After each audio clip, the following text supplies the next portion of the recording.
Like మీకు అంటే మీకు తెలుగు ఇండస్ట్రీలో పడిన లాంచ్ ఇప్పటికీ చాలామంది మాట్లాడుకుంటారు. పల్లకిలో పెళ్లి కూతురు, లైక్ ఇప్పుడు మేము చూసుకుంటున్న సాంగ్స్ ఎక్కడో ఒకటి పాడుతూనే ఉంటాం. అండ్ అప్పుడు పడిన లాంచ్కి మీరు నాకు తెలిసి ఒక 10-15 సినిమాలు కంటిన్యూస్గా చేసి ఉండాల్సిన మీరు వై అంటే కొంచెం అప్పుడు ఏం లేదు, ఐ వాస్ టూ యంగ్, 19 అప్పుడు చేశాను ఆ సినిమా. ఆ తర్వాత నా స్టడీస్ ఫినిష్ చేద్దామని గ్యాప్ తీసుకున్నా. అక్కడి నుంచి అలా అక్కడి నుంచి ఏదో కొంచెం సెలెక్టివ్గా చేసుకుందాం అనే ఒక ఐడియాతో మెల్లగా ఒక్కొక్కటి చేసుకుంటూ వచ్చాను. ఓకే, ప్రాబ్లీ అంటే ఆ ఏజ్ వల్లే ప్రాబ్లీ నేను ఆ గ్యాప్ అక్కడ అయిపోగానే గ్యాప్ తీసేసుకున్నాను. మీరేమైనా మిస్ అయ్యారంటే అలాంటి సినిమాలు? అంటే మళ్ళీ తెలుగులో కూడా చాలా తక్కువ వస్తున్నాయి. లైక్ మీరేమైనా మిస్ అయ్యారా ఇలాంటి సినిమాలు మళ్ళీ రావట్లేదని కానీ నేను చేసుంటే బాగుండు అని ఫిల్మ్స్ అని? నేను నిన్న కూడా ఎక్కడో విన్నాను యాక్చువల్లీ, గోదావరి సినిమా ఫస్ట్ మీకు రావాల్సిన, మీరు జస్ట్ మిమ్మల్ని అప్రోచ్ అయిన సినిమా, బట్ మీరు ఎక్కువ ఫీమేల్ ఓరియంటెడ్. అప్రోచ్ కూడా కాలేదండి, బేసిక్గా ఒక ఆడిషన్ కానీ పిలిచారు. ఆడిషన్ కానీ వెళ్ళి చేసాం, అంతా బాగానే ఉంది. కానీ బట్ ఏదో అంటే నేను అప్పుడు ఐ వాస్ టూ యంగ్ ఏమో, చాలా డ్రాస్టిక్గా చాలా హేస్టీగా తీసుకుని డెసిషన్ అది.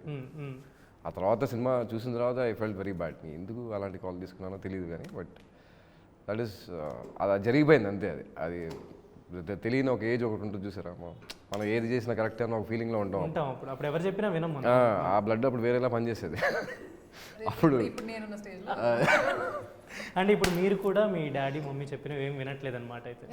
అదే కదా, ఏం చెప్పినా విన్నారు అదన్నారా? నేను మా నాన్న చెప్పినా వెళ్ళలేదు అన్నారు. అది ఆయన ఏమన్నారు, కొంచెం ఉడుకు రక్తం అన్నారు. అదే ఉందా నేను అంటారా ఇప్పుడు 19లో ఏదో లింక్ చేద్దాం ట్రై చేశా.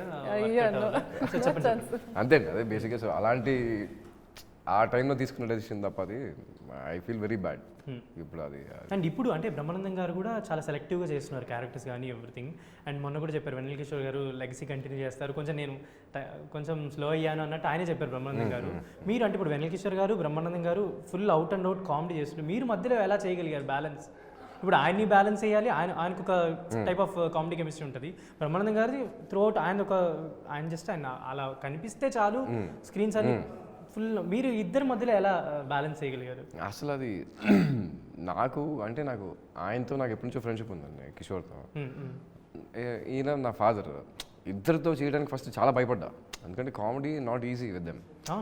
ఆట ఆడేసుకుంటారు వాళ్ళు, మామూలుగా ఉండదు. సో చాలా భయపడ్డా కానీ బట్ సెట్లోకి వెళ్ళి చేస్తున్నప్పుడు కానీ నాకు అర్థం కాల, వీళ్ళిద్దరు ఉండటం వల్ల నేను అంత కంఫర్టబుల్గా చేసానేమో అనిపించింది. ఎంతైతే భయపడ్డానో అంతే కంఫర్టబుల్ ఫీల్ అయ్యాను ఇద్దరు.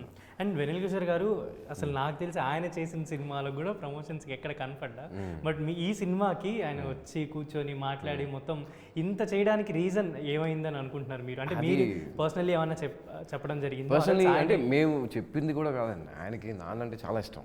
చాలా ఇప్పుడు కాదు, ఎప్పటి నుంచో ఆయన అడ్మైర్ చేస్తారండి ఫుల్గా. సో ఆయన మీద ఉన్న రెస్పెక్ట్, నా మీద ఉన్న ఇష్టం రెండు కలిపి నాకు తెలిసి ప్రాబ్లీ ఆయనే ఇంకా చేద్దాం అన్న దీనిలో వచ్చారు. కానీ మేము అడిగింది కూడా కాదు, జెన్యున్లీ ఆయన హార్ట్ నుంచి వచ్చింది, ఆయన చేశారు.